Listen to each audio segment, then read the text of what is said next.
right, everybody. Welcome in and welcome back. Season 4, episode 13, aka our 124th show. Andy, I want to start us off with a quick apology to our dozen of fans, or half dozen, or baker's dozen, or whatever it might be. We had some scheduling conflicts last week, so we had to delay. So you guys are getting a 2-for-1 special. You're going to get double the super subs, double the super duds, double the coverage as we kind of go over these last 2 weeks. Yes. So part of that scheduling, I think, was in reference to, taking a trip with, I think, probably our number one fan over that weekend. So if that's the reason why we had to make sure we placated our number one listener, or probably our most frequent, or at least like the most vocal of our maybe dozen listeners. So we had to do that for him, but we will definitely get into it. Because a lot has happened in the past 2 weeks, but there's a whole lot of a whole lot of news that is coming out, just to say the least. Yeah, I think big news for us is coming definitely from the Barcelona camp of what's happening in the Champions League. And Paul, I'll let you take it away because this was very surprising to me. Yeah, I will also shout out my sister. She has listened to every episode as well. So I think those two together now we have to take her out on a trip and cause scheduling conflicts in the future. Exactly. So okay, cool. Yep. Cool. Also, thank you for listening. Yes, absolutely. So, but the Champions League, we had 2 Champions League matches, 2 La Liga matches, so double the trouble is maybe the name of this episode, as it might be. Andy, it was a rough 3-0 crunching against Chelsea. Barcelona just did not look like Barcelona. And I think the biggest reason why is because we were really missing Pedri in the middle of the park. So Pedri was out injured for that game. And we had Eric Garcia and Frankie de Jong kind of running that double pivot in the back. And Eric Garcia is a very capable player, plays a lot of different positions, but does not do great when he has to possess the ball a lot and find really quick decision-making, quick passes, because Chelsea was just teeing off on Frankie de Jong, double teaming him and creating a lot of turnovers. Barcelona was having a hard time possessing the ball, and we just struggled. We struggled from the jump. Chelsea did a really good job pressing us and making us uncomfortable basically the whole game. And then towards the end of the first half, Ronald Araujo ended up sticking a foot in on Cucurella. Late challenge, ended up getting a second yellow. First yellow was from complaining about a non-call, which he was the captain, so you just can't. Yes, Andy, that was my reaction exactly. My head just went down, hitting the table. Yeah. And he was the captain for the game. You just can't complain about a call so much to get yourself a yellow, because then you're in a situation where you have to make a tackle. You have to make a decision. You're late to a tackle. You end up getting a yellow, and now Barcelona's down to 10 men. Game's over. Yeah, flat out. Like that was it. That was the nail in the coffin. We needed everything going our way. We needed all the help we could get and couldn't get it, especially going down to 10 men. So that was rough. I was in a mood. I was in a mood after that game for probably 24 hours afterwards. Both Elizabeth and I were. And it was just not great. Not great, especially given the fact that it was right around Thanksgiving time, but had to perk up with family and all that good stuff. But over the weekend of Thanksgiving, Andy, it got better. Barcelona playing Alaves. We ended up getting Pedri back as a substitute partway through that game, which was great. Lamine ended up getting a goal. Olmo ended up getting 2, but we gave up a goal in the first minute, Andy, and this is going to become a recurring theme over these last 3 games Barcelona has played, of giving up goals. And it's almost like we have to give up a goal to get ourselves jump-started. And it's frustrating watching us keep people on side as we continue to play this high line.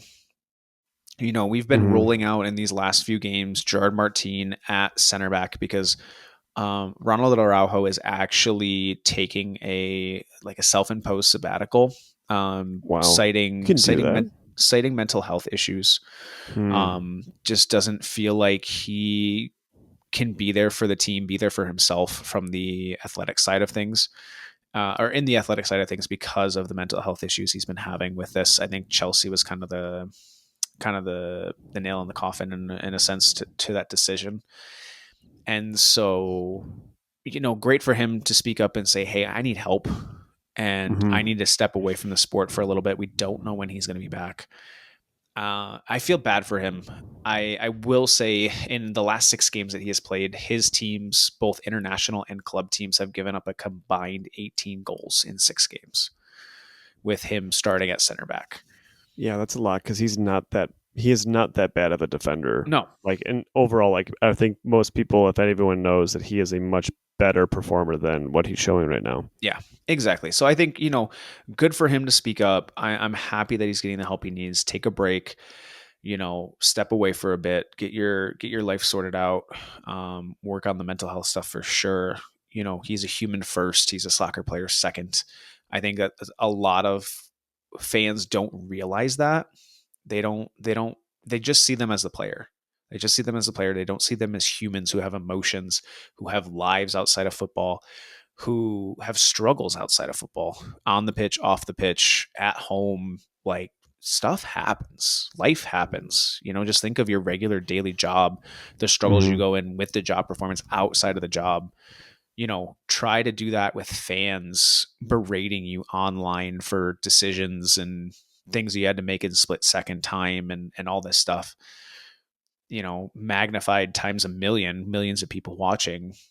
It just try being under that microscope for a day. Yeah, and especially being under the microscope of like a massive club like Barcelona, where So you don't have the same, I'd say, the same level of, I think you could almost say respect because you're on this large screen, expected to win, paid as expected to be paid more than anybody else, that you're the superstar, that you're pervious to things that happen. And yeah, it's simply not the case. Honestly, it's more so that like you have to deal with so much more than anybody else would in their right mind, and why yeah, not everyone can play for Barcelona yeah, because of that.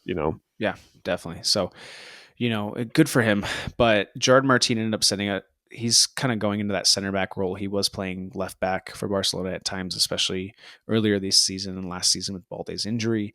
But he's stepped in and he's been solid. I'm not going to say he's been amazing, but he's been solid. He's been very serviceable. Christensen coming off the bench to fill that role. There are now reports coming out where Koundé has talked to Hansi Flick because Koundé is by trade a center back. He has been filling in for Right. Barcelona at right back to fill that void because we don't have a traditional right back right now. And so it's been really nice having that. And he's like, hey, I want to play center back. That is what I've always wanted to play. I have been filling in at right back to do what's best for the team. I want to play center back, which great. Like, if he is the pairing that we need, if he is the voice, if he is the strength that we need in that center back position, great. But then we got to go out and get a right back in this January transfer window because we are hemorrhaging goals. I mean, Hmm. 3-0 against Chelsea, giving up a goal in the first minute against Alaves. Luckily, Danny Olmo able to get one, Lamine getting one as well, giving us that 3-1 win over Alaves. Andy, we give up a goal to start against Atletico Madrid. So we have to have another 3-1 comeback against them, which great. Like, we're scoring goals, but we're starting off games so horribly. And then we had another come from behind win as we bash Betis 5-3 because we were down 1-0 in that game behind an Anthony goal in the 8th minute. And then, Andy, let's talk about another come from behind win as we beat Eintracht Frankfurt 2-1 today in the Champions League. Like, it's Yeah, it's just it's constant, and it's all within the first 10 to 15 minutes.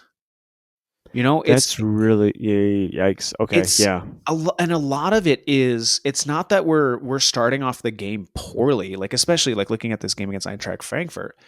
It's this idea that we get caught flat-footed in transition. We try to hold this high line. We're either disorganized or somebody makes a run in from deep and gets in behind, and then we're down 1-0. And it's, again, I'm not going to blame Hansi for playing this philosophy. I think the players on the field have to be better at being more organized, keeping a flat back line, and knowing when they need to run back and when they need to step up. yeah, It's an execution of the system. It's not the system's issue. yeah, Because I've just seen this yeah. over weeks and weeks and weeks. We have played this system so effectively in games. The game against Eintracht Frankfurt minus the goal we gave up today. We caught Eintracht Frankfurt offside, I think 6 or 7 times in the course of this game. We were other than that, the first goal, we have been well organized, playing the system outside of that. There were a couple of where, we got caught in transition, but we did a good job of getting back, getting organized, and not giving up another goal. It's one of those things where we just have to execute better. And I think, and I've mentioned it before, we're missing that central voice in the center back role. Kubarsi is not that voice yet. He's too young. He's too young to be that voice. We need either Koundé to step in that center back role. Gerard Martin's too young. He's not going to be the voice. Again, he's very serviceable, very good in that position. Christensen, I don't think, is a very vocal leader. I don't think he's going to be that voice. So we either need to bring in a center back and keep Koundé on that right back position, or we need to move Koundé into the center back position and get somebody else in the right back position, and Koundé has to be that voice. Yeah, because what you're telling me and what it sounds like to me is someone that is that, like, someone on there needs to almost be the general or the Hansi Flick's, essentially Hansi Flick on the field of knowing when to step, knowing when to like organize the line. Because it sounds like that's what's happening is there's that miscommunication. Because again, like Hansi Flick has been around for almost 3 years now, right? Or is this his second year? This is his second full year.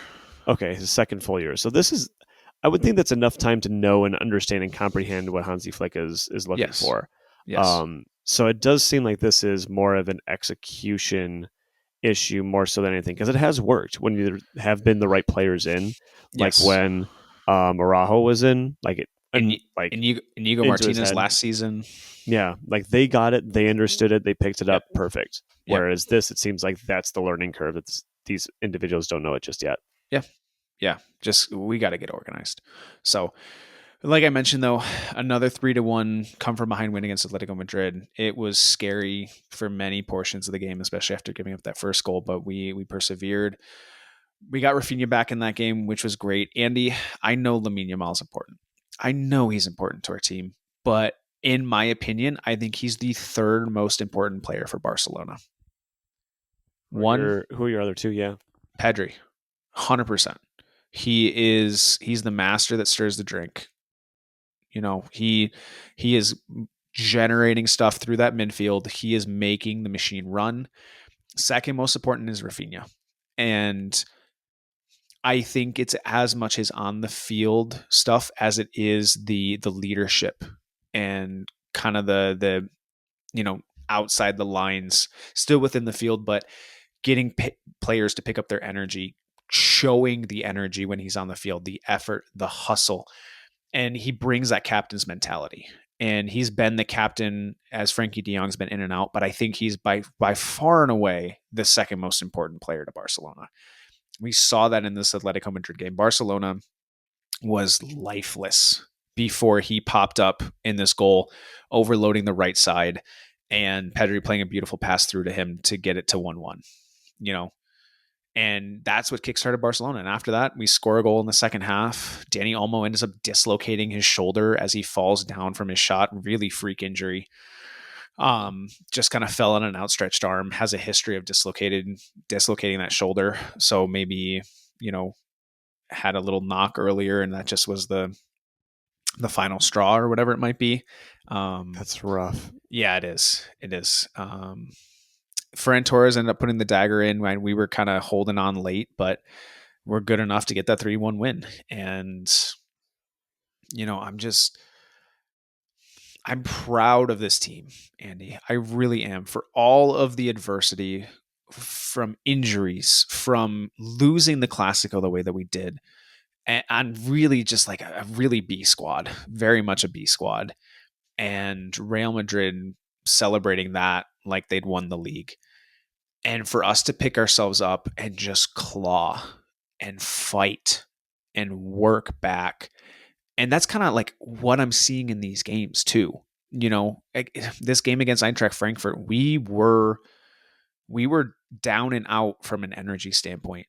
And just the players continuing to fight, to work. Frankfurt's putting 10, 11 guys behind the ball. We're finding it hard to make any headway in the game. Marcus Rashford comes on in the game. And hang on, I'm going to talk about Betis real quick. So 5-3 win, again, another comeback. And just, again, frustrating that we go down the way that we did. But Ferran Torres ends up getting a first half hat trick. And we got tired towards the end of the game. So it was 5-1. And Betis got 2 goals kind of towards the end of the game to kind of make up for it. But I am going to give Rooney Bargi a shout out. It was his, I don't remember if it was his first or second start for Barcelona, but he had a goal, which was a really nice goal. Took one touch on his weaker foot, just smashed it past the goalie from the top of the 18 as he was getting closed down from a defender, or kind of pushed from a defender right on the side.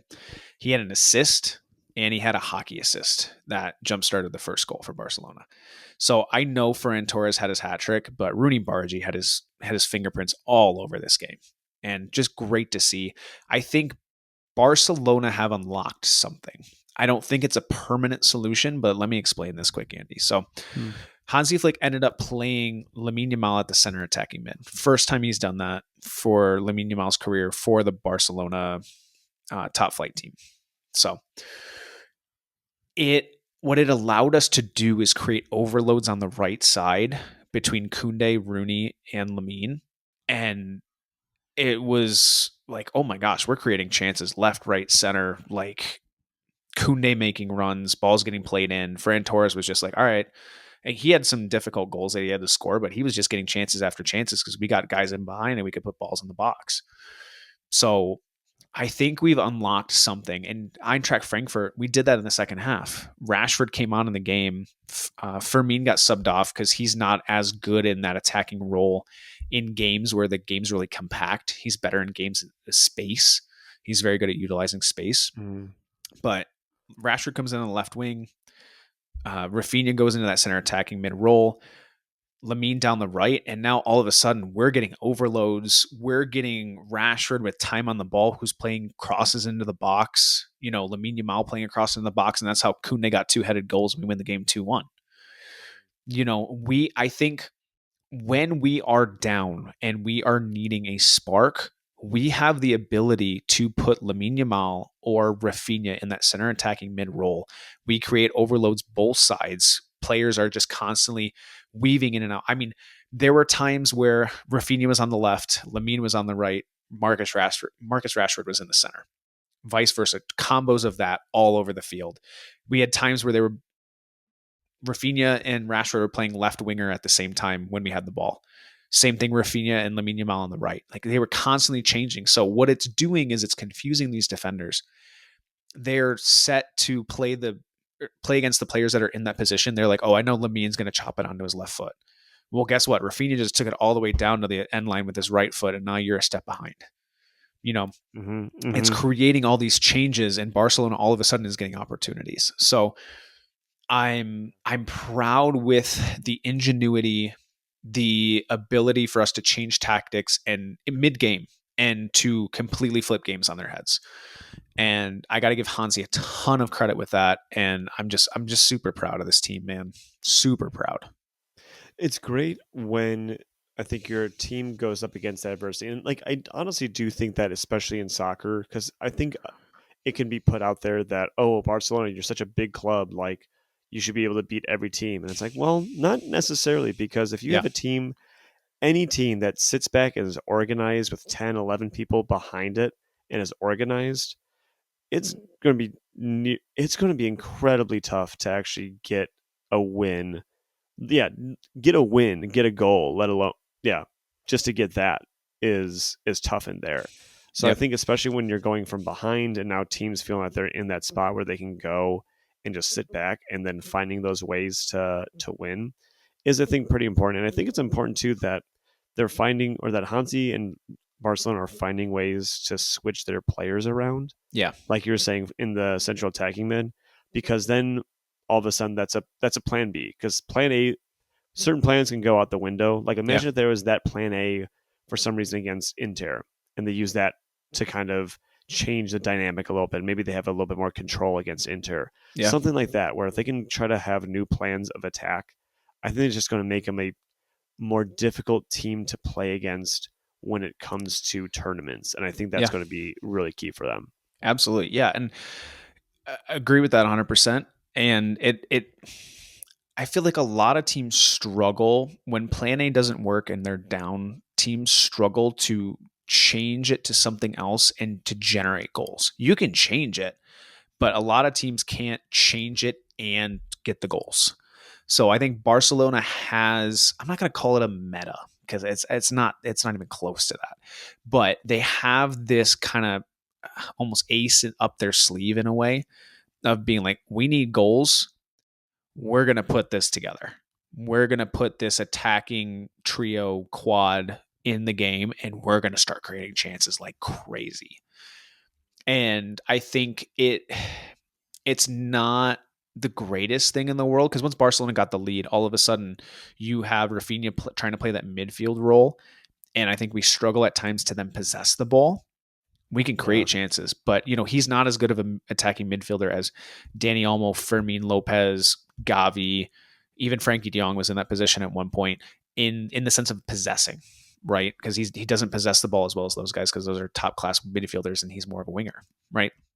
So it's not foolproof. It's not perfect. When we get the lead, we sometimes struggle to close out a game. I saw that in the Atletico Madrid game too, Real Betis game as well, where we just don't have the players on the field to necessarily finish the job, possess the game like Barcelona teams in the past, or even this team has done earlier this season. So it's a good problem to have. I think we are fighting and clawing through this. I think this is one of the toughest stretches of the season when we're getting close to Christmas. Players are thinking about the holidays, getting a little time off.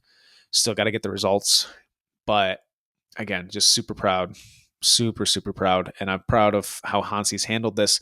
There is, I don't know if you saw on social media, I think it was after the Alaves game where Barcelona struggled, where Hansi was on the sideline and it looked like he was just absolutely dejected, like bags under his eyes, like just sitting by himself after, a win, right?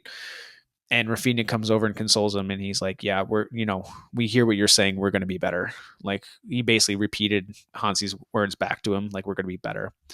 And it came out after the game, like people were worried, like, oh, Hansi's super stressed. He can't handle this with Barca, blah, blah, blah, blah. You know how media runs with the story, right? Sure do. So it actually came out, Hansi was pissed. That was his angry face. Like when he was looking stressed, he was actually pissed.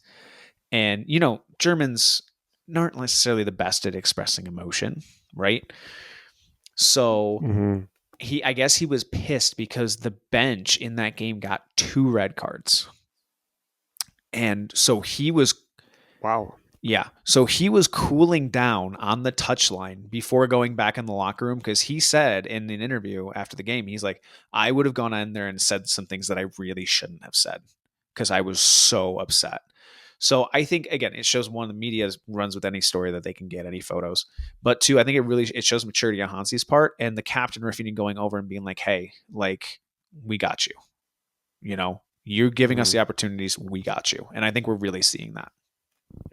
Yeah, it's starting to seem like there's that connection again between like the higher ups in terms of the players, like the top echelons of players, like the leaders of the squad with Hansi Flick in that regard. So yeah, lots to be proud of for Barcelona. I obviously wish the results had been a little bit different in the Champions League, but seeing how things are working out for you guys in La Liga, you have a team that could really put something together still. So nothing's out of the realm of possibility. No, and we're very much in position to make the knockout stages, and we're only 3 points with 2 games to go. We're only 3 points out of a top 8 spot, and we have already played our hardest games. So Barcelona coming up is gonna have in the last 2 games. Let me pull it up here. We have Slavia Praha. So we, again, nothing's guaranteed, but it's a very winnable game. And we have FC Copenhagen with the last 2 games in the Champions League. So again, 2 very winnable opportunities. We get 6 points there. We see how the other teams do. We could still easily end up in the top 8. And even if we don't, we play a knockout stage and, we're in the knockout stages. That's what we want. Yeah. We want to be making finals. We want to be winning Champions Leagues, but you can't do that if you don't qualify. So take care of business in the knockout stages. You get there, you give yourself the opportunity to be in the best position you can be. Yep. So far, they're taking care of business, which is what's all I can ask for in that. Yep, So, definitely. yep. Long may that continue there. Speaking of long may it continue, Andy, let's talk United. I've seen the notes. I did not see the game, so I'm excited to hear your I guess. thoughts. Yeah, I guess when you say long may it continue, do you mean our most recent win Yes. or just our inconsistency that has been No, I the don't. only I thing don't. consistent about us? I don't. It really has, I think. Yeah. Yeah. Um, Well, here's the thing is even with the results, I feel like there's been a shift in Manchester United. I feel like there's been a shift around the team, the perception of United. I think it's not as fast of a change as maybe you might feel or a lot of the fans might feel. I think the patient fans are like, "Hey, we see a change, right? yeah. We Oh, see definitely. we see positives here." Definitely. I think first and foremost, like there's no threat of is this the right way or not. I Yeah. think that's what's kind of I think coming from this, especially after our win against Wolves yesterday. I Yeah. think that kind of steadies everything of like, okay, we're beating the teams that we need to beat and we're in the hunt and we're in that inconsistent phase. Because I don't know, to me it looks like what's happened is just taking any team and kind of giving it a new idea. Hmm. Like, have you heard the thing in work where it's called like Norman, Stormin, or no, forming, norming, storming, then performing? No. Some acronym. It's a project management acronym where Sure. when you get people together, initially they're just trying to figure things out, so they're forming. Then then the storm comes. So like when um, Ruben Amorim said a storm is coming, that's what he was referring to. Is these players are I've introduced this idea and I'm getting them started with it, but Yeah. like they're really going to struggle with this. Yeah. And I'm going to be there for them, but they're going to struggle with it. So that storm has taken a while. Now things are starting to normalize a little bit. Yeah. There's still the cracks and the inconsistencies. And I think that's the thing is there's still that inconsistency. And I think a lot of it is, again, to do with our midfield. Our midfield is not a solid base. It's Sure. not horrible. Yeah. It's just very yo-yo-y. Okay. So What do you feel like you're missing, or who maybe if you can think of a player like what is the we're, if there is one piece, what would be the piece of that puzzle that would kind of bring that together for you and we're solidify missing, United? I think we are missing just an all-around midfielder. Okay. And I don't know how many of those are, and I can't really think of one off the top of my head. As at all, the closest one I can think of is maybe Alexis McAllister, Okay. of someone who can win win a scrap in the middle of the field, but then once he has the ball, he can play the right pass You're at the describing same time. Pedri. Yeah. So Pedri, yes. So yes, I was only not thinking Pedri only because I feel still that the Premier League is a different beast. I think it's just a different beast because you got these people who are massive. You got like 6 foot, almost 7 foot midfielders when you go up against like West Ham and Everton, like just these big goons of midfielders that are decent, but they're super physical. So you have to be able to outthink them and out physical them in certain spots. So anyway, that's what I'm thinking we're missing. Okay. I'm so in going over the games consistently, I think the one thing I've noticed as consistent is that we put ourselves in harm's way so many times after we've gone up a goal. Happened against West Ham at home, of going up a goal and then giving up a set piece. So we get put under pressure. We put ourselves into pressure, and I think Dallo or whoever was the defender had to kick the ball out, either for a corner or a long throw. The ensuing corner coming in or ensuing set piece coming in causes confusion, and West Ham scored their goal. So drop 3 points there at home. Not great. I think a lot of people 2 were points. upset, frustrated. Yes, 2 points, excuse me. A lot of fans I saw were upset, frustrated. I think at Amorim, I think a lot of certain frustration is now going towards why Ruben isn't playing Kobe Mainu.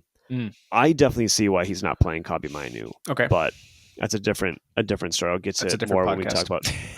I think it could be. I could still cover it a little bit when we go into United and Wolves. Okay. Where this past week, kind of a bigger game that United needed to win this to kind of steady things because they need results. They need to be in the hunt, and when you're United, any dip in form is going to pile on pressure.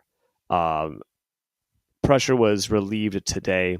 In the first half, we looked like we were at the races. We looked like we were hungry. We looked like we were fighting for any ball. It didn't matter that we were against Wolves, who are probably the worst team probably ever in the Premier League in the 30, 40 almost year history of the Premier League. That's wild. They're really bad. It might even be in top flight English football. I'll have to go into the annals of history there to dig that out, but they're really bad. There's 15 games played. They have 2 points. Wow. Not great. So what I'd say in the first half was that we were starting to see some actually really good combination play happening in terms of how we were building up. We just weren't clinical. We were able to get one goal. It's kind of a scrappy goal from Bruno Fernandes to get the ball in, but hey, back of the net, it counts either way. In the next 15 minutes, we lose control. I think, either get a little hesitant or we don't play the right pass. Either we try to go too much to get a goal and try to go too fast, or we just are sloppy. We make a bad pass. I think this one, I want to say this is a little bit more on where Bruno Fernandes and Casemiro come in, where that's really not their game. Yeah. Bruno Fernandes' game is to play those high risk, high reward balls because he can do that. He can make those to turn them into goals and assists. And Casemiro is not meant and is not a defensive midfielder who has that in his locker of being this incredible passer. He's a guy that can go and destroy and mess up things and break it and screen your defense. And is great in that. But to ask him to launch attacks, start attacks, and kind of dictate a game, he's not going to do that. He doesn't dictate the game in that sense. So that's what allowed them, I think, to get a goal back and attack down our right side. Second half comes out. All of a sudden, our squad turns it on. So, which is great. Or not necessarily turn it on, continue from where they were in the first quarter, but the clinicality comes out. Mason Mount has an incredible goal, I think, where it's kind of a recycled ball out from a cross, and it goes out to Bruno Fernandes, who does this like chip lob cross and finds Mason Mount, who is the only person making this run from the back post to the center of the goal. So the fact that Bruno Fernandes sees him is incredible because it doesn't look like he is making a large run. He just looks like he's made a motion. But Bruno sees that connection, and Mason Mount does it. Sees the ball and hits it first time with the side of his foot out of the air. Beautiful. I say it because I have horrible control. So the fact that like seeing someone who can do that was a very pleasing sight. Yeah.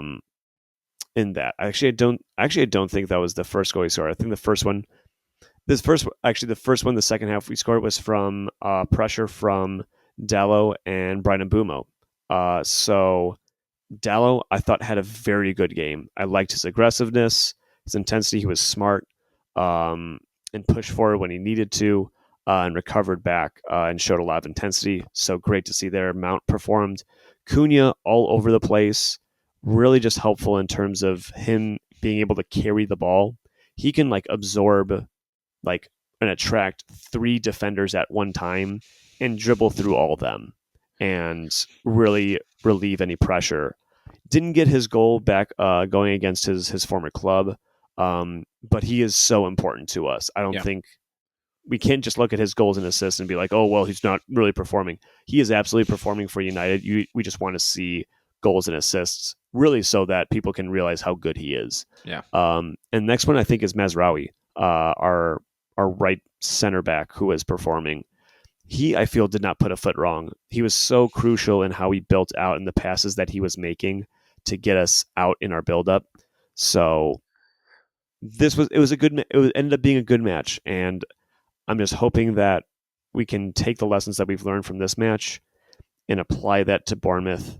It's going to be a different game, different animal, but hoping we can take the positives and what it means to, have that clinicality and have that intensity, especially at the start of the match. So, Yeah. hoping for that to continue for the future there. Yeah, definitely. Yeah. I I hope you guys build, and again, you guys are sitting in 5th place. You're 1 point out of top 4 right now. Yeah, there's a lot of teams with small margins, and I think it's a lot of volatility. So if we can just find a way to get something consistent, whether we're consistently scoring goals or consistently defending, I'd prefer if our defense could get better. But if we start doing that, we need both. And I'd much rather have defense, because at least then, we could at least just draw and not lose. Yep. That's better, I think, better than the other way around. So anyway, I think that's where our vibe is at. So still, I think pretty optimistic, I would say, for both of us in that. Heading to the Bundesliga, Paul. Definitely. Going to skip Bayern's last week match because they won. It's Bayern in Germany. And this one, kind of crazy scoreline where Bayern, I'm going to say, smite Stuttgart 5-0. So blast 5 goals into the back of Stuttgart's net. Another team also decided to join in on the goal party, and that was RB Leipzig. They romped over Eintracht Frankfurt 6-0. So bad a week to be Eintracht Frankfurt, I feel, with, over the course of a week, they're giving up 8 goals. Last week, I think big thing from Bundesliga is that Dortmund were able to bounce back against Leverkusen, and that was 2 weeks ago. They won this past week, Dortmund did, to keep the pace on, whereas Bayern Leverkusen stumbled again against Augsburg, lost to Augsburg. So what that looks like in the Bundesliga is that Bayern have 37 points, RB Leipzig 29, Dortmund have 28, and Bayer Leverkusen with 23. Paul, give us the vibe in La Liga. I have been waiting for this, Andy. So, Real Madrid honestly looked like a completely different team. So they had 3 draws in a row, were really struggling, and then they come out and they thrash Athletic Club Bilbao, who's the 5th best team in La Liga right now, by the way. And looked great. Okay, Real Madrid fans are like, all right, we put those 3 draws behind us. We're getting back to who we are as Real Madrid. And then the Celta de Vigo game comes up, and Real Madrid crashes out Andy. Just a complete crash out. So in the second half, Real Madrid player, I think it might have been Fran Garcia, he got a yellow card for being late to a challenge. And it was hard to tell based on how the broadcast did it. I don't know if they went back and reviewed it and found out that he stamped on the player, kind of after the play, and got a red, or if the ball was put in play and not 30 seconds later, he, left his mark on another player and got 2 yellow cards in the span of a minute. It was kind of confusing with the broadcast, but regardless, they go down to 10 men. They were already down 1-0, I think, at this point. And then all of a sudden, they just decided to start playing as a team. They just were like, oh, we're going to run, we're going to hustle. And they start creating all these chances. Can't score, though. And then in stoppage time, another Real Madrid player gets a straight red card for complaining, leaving a mark on a player and then complaining. And again, I don't know if it was 2 yellows or a straight red. It was kind of confusing again. But they start crashing out.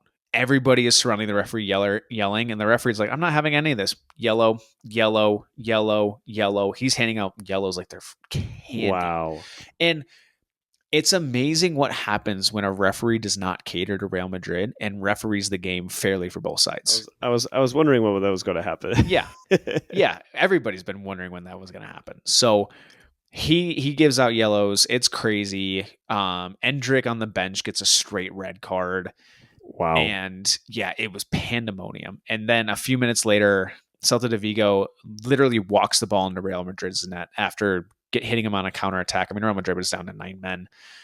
And defenders are just standing watching as a Celta de Vigo player gets around Courtois and literally just dribbles the ball into their net. Hmm. Was it at the Bernabeu? Yeah, it was at the Bernabeu. And Whoa. I'm if you're I said it last time we podcasted 2 weeks ago, Andy. If you're a Real Madrid fan, you should be very concerned.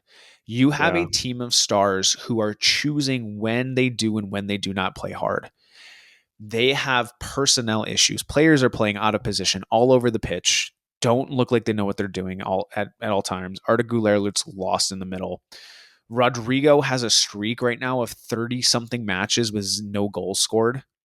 But that's Yikes. what happens when you try to play him on the right side when he's a left winger.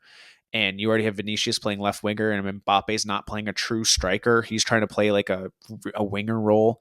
Jude Bellingham plays attacking mid, but he's having to play further back because you got Arda Güler playing up. It is an absolute mess, Andy. Mm-hmm. And Yeah. you should be extremely worried because there are so many egos on the team. You have Vinicius Jr. saying he's not renewing his contract at the end of his contract, which is I think end of next year. Because of all these issues, you have Mbappe who's stunting his growth and not letting him play. And I mentioned it as soon as Real Madrid signed Mbappe, I'm like, they're going to have a problem Yeah. at that Yeah. position. So they have egos. They have egos on egos and egos. And um, I forget the streamer's name. I think his name is Real Skills. I was watching some of his content over the last few days, and he was mentioning the difference between Barcelona and Real Madrid right now. You've got Barcelona where guys like Koundé are playing out of position. You have Rafinha playing out of position. You have Eric Garcia playing way out of position in all sorts of different roles. And they're just happy to play. They're like, I got to prove Mm-hmm. myself. I'm going to give it my all. I don't care where Hansi Flick puts me. I'm going to play and I'm going to do what I can for the team. And you got Real Mm-hmm. Madrid on this other hand, who are like, we're Real Madrid. We're going to walk in and beat everybody. We're not going to put an effort because we don't need to. I'm not Yep. going to play out of position because that's not my position. You better play me in my position. Yeah. So just such a different dichotomy right now, Andy. But Real Madrid's 4 points back, and depending on Villarreal's result, they're going to go from first to third place in La Liga. Well, they will because they have the game in hand. Yeah, Villarreal has the game Right. in hand. I mean, if they lose, they won't. But Mm-hmm. if they win, yes, Real Madrid's going to fall into third place, which is just crazy. So, and it's it's bad. It's bad news for the Madrid teams because Atletico Madrid, which by the way, I forgot to mention this. Julian Alvarez is a great player, but I think, had a 5.4 SOFA score rating against Barcelona. Nice. He was not existent. I think he touched the ball like 10 times total in that game. And Barcelona did a great job of keeping the ball away from him. And so, but they fell heels over head. So not head over heels, Andy. They fell the opposite way. Ooh. Heels over head in a 1-0 loss to Athletic Club Bilbao. So they are now in fourth place with 31 points. Barcelona's in first with 40. Real Madrid second with 36. But with the game in hand, as we mentioned, Villarreal with 35. I'm on cloud 9, Andy. Barcelona's on Yeah. the way up. Real Madrid is very much sliding down and needs some serious help. Yeah, it's looking even too at Xabi Alonso. If you have a team that lashes out like that, Yeah. that tells you how much. I think that really does tell you. Like we say this all the time in football. Like if you have a team, American football, where if you have a team that's getting penalties, they're not well coached. They're not disciplined. Like they're Yep. not, they're not with it. I think the same can be said in soccer in this term of like if you're getting people like on the bench, like if you can't control that, you don't have that much control. So Xavi Alonso has a lot on his plate to deal with right now, and it's looks bad. And it's not getting any prettier. So yeah, and it's crazy because after that game against Celta de Vigo, Negreira was like threatening this referee, the Spanish league, the referees association. You had somebody from the Real Madrid bench with like a white armband coming out and having words with the referee. Apparently, the referee's at risk of losing his job. And I'm like, if he loses his job, La Liga is the most corrupt organization. Maybe not the most corrupt, but Yeah, up within, there. at least within UEFA. Yeah. Yeah, exactly. Organizations that I have ever seen, because when a referee does his job and he is controlling a game he's controlling Real Madrid. That's what he did in the game. Real Madrid were acting out of pocket. They were leaving marks on players, and he disciplined them as any referee should. Yeah. But other referees are afraid of Real Madrid and won't give them again, Andy, I've got the double Italian fingers and thumbs. Yep, coming out. But when you have other referees who won't discipline them and you have a referee that finally does, and Real Madrid's like, oh my gosh, and they freak out. And every other Spanish La Liga team is like, oh, this is just a normal Tuesday because, we get disciplined like any other football club in this world other than Real Madrid. So great to see. I think he should get a promotion, honestly, because I think he handled things extremely well. Because if you watch the highlights on everything that happened, I think he handled things extremely well. When players are getting in your face and going off and yelling at you, like, he has every right to hand out yellow cards. So, I don't know. We'll see what happens with that. But again, Cloud9 over here, we are hopefully going to end the year well in La Liga, go into that Christmas break ahead in first place. And again, we're starting to get players back. We're starting to get healthier. Barcelona is very much on the up. I do think if we want to win the Champions League, we need help on the defensive end. I really do. But we'll see what happens. We'll see what happens. We'll see what happens. And I have a feeling I know who your super sub is going to be, and it's not going to be an actual soccer player, I think, in La Liga. Although the person will come from La Liga, if you catch my drift, Paul. Oh, I was not thinking about that, but I will when we get to that section, I will hear what you think of that and who you thought it was going to be. Yeah, well, I'm looking forward to that. Heading over into Italy in Serie A and Che, we had the Derby della Sole last week, and that is Roma versus Napoli. Ended in a Napoli victory, and they continued their winning ways to this week. So they kept up the pressure against Milan, who beat Lazio, then Torino these past couple weeks, courtesy of a goal from Christian Pulisic.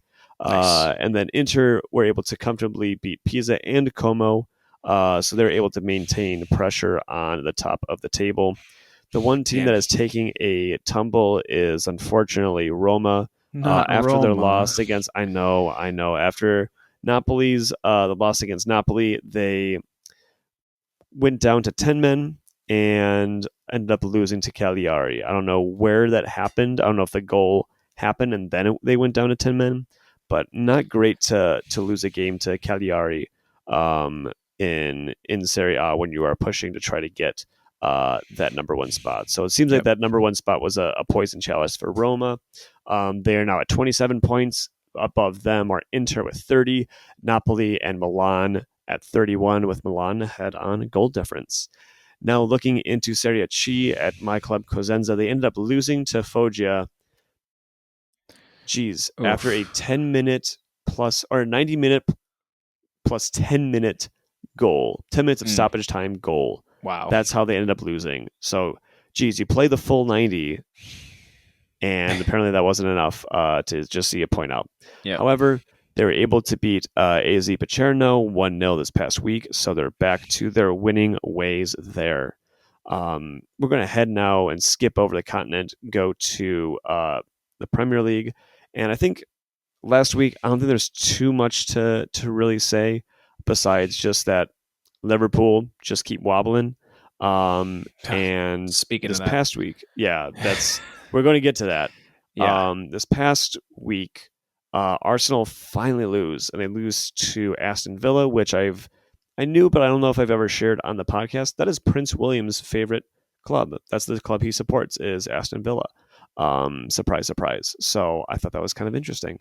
I'm an adjacent Aston Villa fan just because Emi Martinez plays for them. So that's fair. I really wonder what the Prince thought when Emi Martinez did that, because he had to have watched when he, like, the trophy. He had to have seen. I love. Yeah. He probably giggled. He probably giggled. I mean, if he was around any other dignitaries, he's like, "Oh, But in his head, he was probably like, hee hee hee hee. He was like, well played, sir. No. Yeah. Did you see his save in that game, by the way? I did not know. Oh Was it my good? gosh. The ball is heading top bins. He is kind of wrong footed as the shot comes in. I saw a slow mo Mm, video of it. He gets the barest of fingertip touches to it, and the ball just barely changes direct trajectory and barely goes above the crossbar. amazing. It was Wow. unreal save. Amazing. He's one of the top goalkeepers, that's for sure. Yep. I think the other thing to mention is Liverpool drew with Sunderland, so again, Man. just can't find a way to win. I'm not complaining, but I think the big thing, one of the other big things that kind of helped in creating a title race is that City won a 9-goal thriller against Fulham. They won 5-4. That's This is wild. like reminiscent of Ferguson kind of games where you would have a 5-4 or like his last game where it was a 6-6 draw, something like that. Kind of really out of the books there. But what that Yeah. means is, Did you and real quick, did you see a little bit of the Pep Guardiola interview after that game? no, I saw It was little bits, but like I know he can give some really weird interviews, man. it He's was a it, weird dude. yeah, it was quite hilarious though, because he comes in and he's like, "Oh, did you guys all like that?" And all the people interviewing him were like, "Yeah." They're like, "Did you like that?" And he said, "No, it caused me to lose all my hair." And he rubs his head, but he's already bald. Ha ha. Okay, Uh, that's well played. Okay, yes, pass. Okay, you I thought it was funny. that's okay. That's okay. He is so memeable because I love it. I really want to make this a meme. I haven't or a GIF. I haven't found it yet, and I Hmm. know it exists. It's I think when their city is playing Liverpool back in 2019, 2020, when that was like the rivalry. Hmm. Um, where I think Liverpool, I think were able to I don't know if it was a penalty or it was a foul. And you see on this touchline, Pep Guardiola go like twice. This holds up two fingers and says twice, and like looks to the heavens twice when yelling at the sideline referee. And I think in some relation to a foul or a goal, that Yeah. this happened to him. It is the funniest thing. Like, and I really want to make it a GIF. But I need to get better with my technology. Anyway, That's completely funny. went past the point. Really, what needs to you need to know is Arsenal are at 33 points in the league, followed by City at 31, with Aston Villa at 30, and Palace at 26, and that rounds up the top four. Yeah. Paul, big news for Champions League. What do you got? Yeah, I think the biggest thing. So I'm just going to cover last week's results since we're kind of between results for this week. So Leverkusen upsetting Manchester City 2-0. It was a big result. Real Madrid barely survived Olympiacos 4-3, Andy, behind 4 goals from Kylian Mbappe. He is saving their bacon in the Champions League right now. PSV ended up lashing Liverpool 4-1, and the slide Ooh. continues both in the domestic competitions and in the continent competition as well.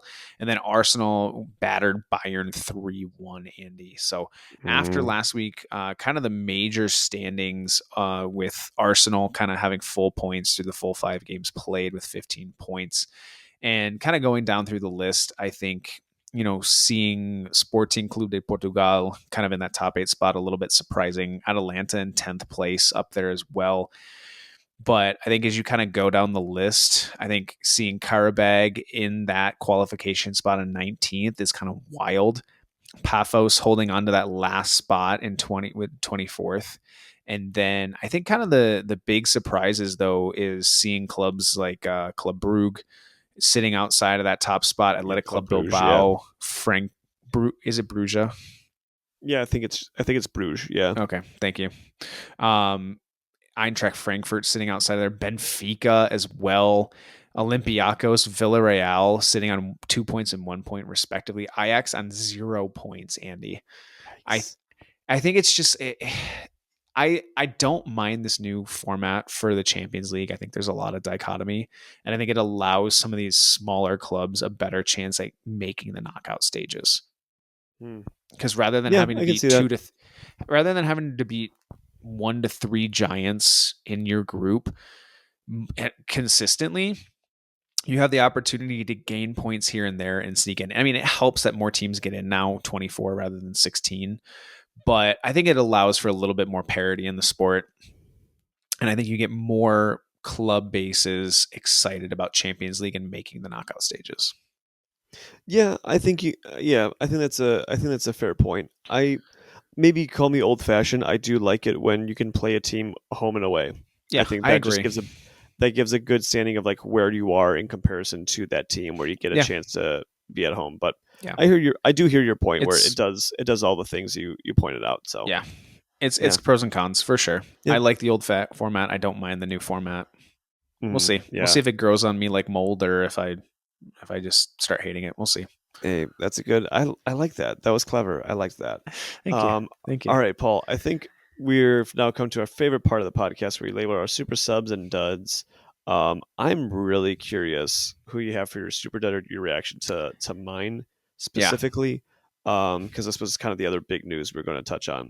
But Yeah. for super subs, Paul, I have Ao Tanaka for Leeds, who were able to tie Liverpool 3-3, I think either this past week, before they played Sunderland. So kudos to him for getting that tying goal to steal a point away from Liverpool. That's who I have as my super sub. Who Yeah. do you have, Paul? I don't think it's who you think. I'm not going with the referee from the Real Madrid Celta de Vigo game. Okay, that's what But I was thinking. To be no, honest, I'm yeah, actually going Marcus Rashford from today. I think he really came on and made a huge difference.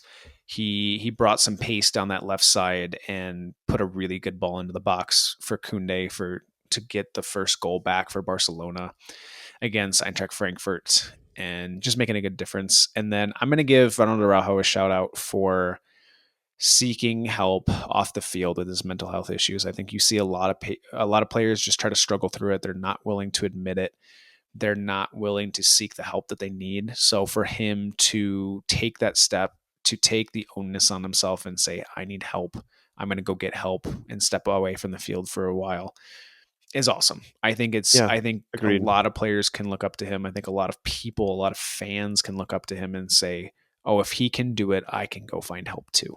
Yeah, and I think Which he's I going to think have a is lot of great. legends come out too and say, "I should have done what you've done." And Yeah. I think that'll be even more powerful if you start getting other individuals saying, "I should have done what you have done." So just even more so, like how the character that he has, the courage that he has. So Yeah. I think that's great. Definitely. I love that super sub, Definitely. Paul. To the super duds, Yes. who do you have? Yeah, let me cover mine first because I'm going to hear yours second. So, I am going to give Ronald Araujo a super dud as well, just for the two yellow cards against Chelsea. I think it's more so, like I mentioned, the complaints that led to the first yellow card that puts him in a bad spot when he has to make a decision and ends up getting a second yellow card. So I'm going to give that to him. But Andy, my true super dud, I don't know if you heard this. Eintracht Frankfurt away fans from the game against Barcelona today. Oh, I saw a little video of this. Yes. What are they Yes. doing to the Camp Nou? It's just built. Sorry. Yes. Yeah. You're fine. You're fine. So after giving up the second goal and after full time, Eintracht Frankfurt fans are showering beers over top. So there are plastic barricades around the away fans to separate them so no fights break out. You got fans trying to break down the glass because they're so upset. They're throwing beers over the top of the barricade onto Barcelona fans that are just trying to watch the game.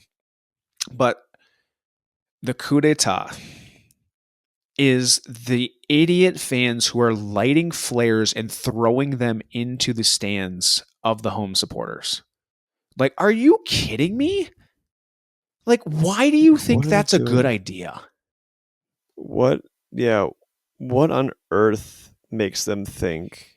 Yeah. Just why? Just why are you doing this? It's a new, like, well-renowned stadium. Don't like. Please have some class. Just Yeah. please have some And class. and you're putting people's health at risk because you're throwing flares onto them. Like, like what are we doing? So I can almost confidently say Eintracht Frankfurt is going to be banned from the Camp Nou moving forward because that Yeah. is just despicable behavior. It. Yeah. Like, That is. That is. unbelievable. Yeah. Unbelievable. That's all I have to Yeah. say. Yeah. I just some decorum is sometimes nice, and that's what I liked about soccer is they usually Yeah. do have a little bit of decorum Yeah. for that. Yeah. but just not there. So I think Yep. I I think that's horrible. Yep. Yeah. Absolutely. So I'll go into mine. His Yes. name is Mo Salah, the Egyptian Yes. pharaoh, who I've liked for, I will say, like, I've liked in terms of what he has done, in terms of, honestly, in helping relations between, Arab speaking people and British people, and Yeah. having decreasing the amount of, like, just actually, like, Muslim hate crimes Yeah. can be contributed to Mo Salah's performance. Absolutely. That might change now. Not, I don't want that to, and I hope that doesn't get on the webs and people are saying that that's, like, I'm encouraging that. Not at all. Not at all. I'm not encouraging that, because Yes. this is soccer. Like, this isn't anything. But Mohamed Salah came out in this interview talking about how he has been treated by Liverpool since, like, their dip in form, and Arne Slot has removed Mohamed Salah from the club and hasn't played him in certain games. And when Slot has done this, Liverpool have actually fared pretty well. And I think the point that Slot is making is you have to work for the team. You can't just Mm-hmm. not track back. You have to fight and work for the team. And Mohamed Salah came out after a match and said, these are the quotes. This isn't the whole thing, so please take that with a grain of salt, or take that with a grain of salt. But I think the big headline that he says is, "It seems like the club has thrown me under the bus. That's how I feel it. Someone wants me to get all the blame." Mm-hmm. Person goes on, or Salah goes on to talk about, relationship with Slot, and, like, what the club did and how he's being treated. Um, I think it's really disrespectful to say that to a club, to any club, of just saying, "Oh, this club just wants me to throw." What, I think someone's trying to throw me under the bus. I think someone is trying to, destroy my career. To come Mm-hmm. out and say that, Paul Pogba never said that, and, like, Paul Pogba is notorious for just lighting all these little things of, like, why are you saying crap? Yeah. Ronaldo, I mean, it comes close to what Ronaldo said of, okay, yeah, when you say you don't respect the manager, that's going to be it. Yeah. But to say that about the Liverpool Football Club that, made him world famous, yep, smack in the head again. Yep. Yep. To make him world famous, especially now, especially, like, given everything with, my God, Camera's falling everything, asleep on us. yeah, I think especially everything with Diogo Jota, and Mm-hmm. in remnants of that, of what the club have done, and to say what he said about the club is really, again, no class, and really just disrespectful to the club there. Yeah. So, real big super dud. I mean, I think this will really tarnish his. I think this could really tarnish his reputation Yeah. amongst Liverpool fans, almost to the point of, what's happened with Trent Alexander-Arnold, where Yeah. people have, like, completely weirded themselves of it. And, like, Liverpool's a tight knit club; it's a family club. Yeah. Yep. You do something like that to say that, like, the people of Liverpool Football Club have done this to me. You have no one to blame but yourself, because, again, you should never be entitled. I think I saw Robbie Mustoe, and he kind of summed it up perfectly. Of, you're a player, you're not entitled to anything. Yeah. Any given day, you can sit out, and that's what it's going to be. So you have to fight and earn for it. And he wasn't fighting for it. So why should he come out and be like, "Oh no, I'm Yeah. not playing. Yeah. Someone hates me." Yeah. Yeah. It's Silly. giving a lot of Real Madrid vibes. Like That's where we may be entitlement. going. Yeah. Yeah, maybe. So I we'll mean, he'd see. fit right into that club entitlement, man. He Entitlement, would. not working hard, which is it's so un Mo Salah, right? Mm-hmm. He has made his career on hard work. I remember seeing an interview with him and one of the two guys from the Men in Blazers who are not, Mm-hmm. together anymore. I don't remember if it was Davo. I think it was Davo. And they had this interview about how Mohamed Salah prepares his body for the season and how he eats clean, and Davo joking that he doesn't eat any bread and how Davo could never do that, and yada yada yada, right? But, Mm-hmm. like, somebody who up until this point has done everything the right way as far as preparation on the field, relations off the field, like you were mentioning before, like it just seems so out of character. And it's like, is there something else going on in your life, man, that you just are taking it out on Liverpool and the club and your manager because you haven't played in 3 games? Yeah. Like, I get that that's frustrating, but to do that unhinged in a post game interview is wild. And the Yeah. internet reacted in such in I Mhm. should say in a like manner in accord to his reaction. Like, I'm still baffled. Like, I can barely put words together Yeah. seeing this. So Yeah. And so like I'm in when it comes to like yeah, when it comes to this, I'm always pro club in this situation yeah, because again, player has to fight for it. yeah, Or has to have some decorum. He can say these things to the club personally. That's yeah, fine. I don't yeah, care. yeah. You never air out people's dirty laundry, even if it's a Absolutely club. not. So that's my Absolutely not. stance on that. So that's why Yeah, he's my dud. yeah. Perfect. Understandable. Perfect. Well, I think we're going to wrap this up because we're over an hour and talking. We had a lot to get through in 2 weeks. Yes. So thanks for hanging with us, everybody. We will be back next week. We should be at the same time. I don't think we have any scheduling conflicts in that spot. But hopefully our clubs continue on in our positive our trajectory. But until then, thanks for hanging with us. I have been Andy. Paul has been Paul. And with that, I'm wishing you all a big old bye. Bye. Bye.